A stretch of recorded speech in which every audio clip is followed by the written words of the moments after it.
બીજું કોંગ્રેસના પ્રવક્તાને મને નવાઈ લાગે છે કે એ લોકો કેવી રીતે એક વર્ગના તૃષ્ટિકરણમાં એટલા બધા આંધળા થઈ જાય છે કે એ લોકોને નરું સત્ય નથી દેખાતું. બરોબર છે, કોઈ બે બાઇક વચ્ચે ઝઘડો થાય ને એકબીજાને મારી નાખે અલગ વિષય છે, એ ક્રાઇમ અલગ છે.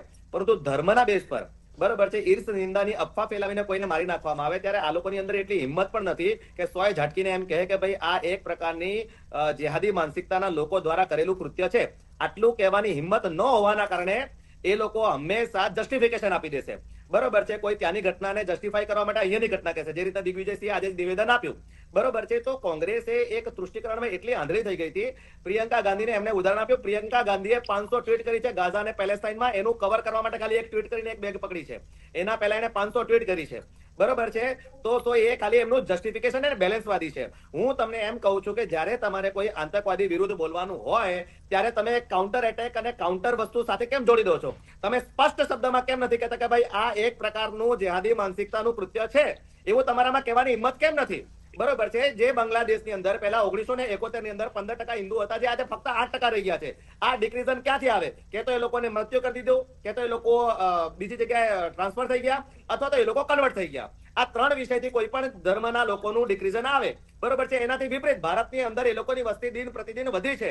બરોબર છે, તો આપણે ત્યાં કોઈ અપવાદ રૂપે બનતી ઘટનાને એ લોકો મોટો હાઈ ક્લાસ મારી અને ત્યાં નિયમ રૂપે હિન્દુઓને મારી નાખવામાં આવે છે, એને એ લોકો જસ્ટિફિકેશન આપી દે છે. તમને શરમ આવવી જોઈએ કે આ વિરુદ્ધ જસ્ટિફિકેશન તમારામાં હિંમત હોવી જોઈએ કે એક જ શબ્દમાં સ્પષ્ટ રીતે કે ભાઈ આ એક પ્રકારની માનસિકતા, કટ્ટર માનસિકતા દ્વારા હિન્દુઓને ટાર્ગેટ કરવામાં આવે છે અને આજથી નથી કરવામાં આવતો. અને આ એક ઘટના નથી. ફક્ત છેલ્લા એક વર્ષની અંદર 2500 ઘટના એવી બની છે જેમાં ધર્મ આધારિત હિન્દુઓ પર હુમલા કરવામાં આવ્યા છે. કમસે કમ 60 ઘટનાઓ એવી બની છે કે એ 60 ઘટનાની અંદર હિન્દુ ધર્મને ટાર્ગેટ, હિન્દુ ધર્મના દેવસ્થાનોને ટાર્ગેટ કરવામાં આવ્યા હોય. બરોબર છે, 2021 ની અંદર બરોબર છે, એમને જે કુરાન વાળો મામલો કીધો, ભાઈ એવા તો તમે કેવા છો કે ગમે ત્યારે ભડકી જાઓ છો અફવાથી? બરોબર છે, હદ છે યાર ભાઈ તમારી અફવાની બી. બરોબર છે, તમારામાં કોઈ સેન્સ નથી, તમારે કોઈ ફેક્ટ ચેક નથી કરવું, તમારે ધીરજ નથી રાખી કે ભાઈ ચેક તો કરો. એવું નથી ભાઈ. એ લોકોને ફક્ત બહાનું જોઈએ છે. ભલે અફવા રૂપે બહાનું હોય કે કોઈ બી બહાનું હોય, બહાનું બતાવો, અમે તૂટી પડશું. બરોબર છે, તો તમે ભાઈ આ કોઈ સેક્યુલરિઝમનો શું કે સવાલ નથી. આ સ્પષ્ટ એક માનસિકતાનો સવાલ છે.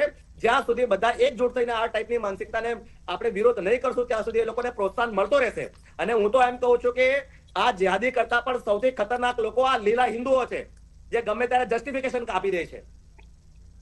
જી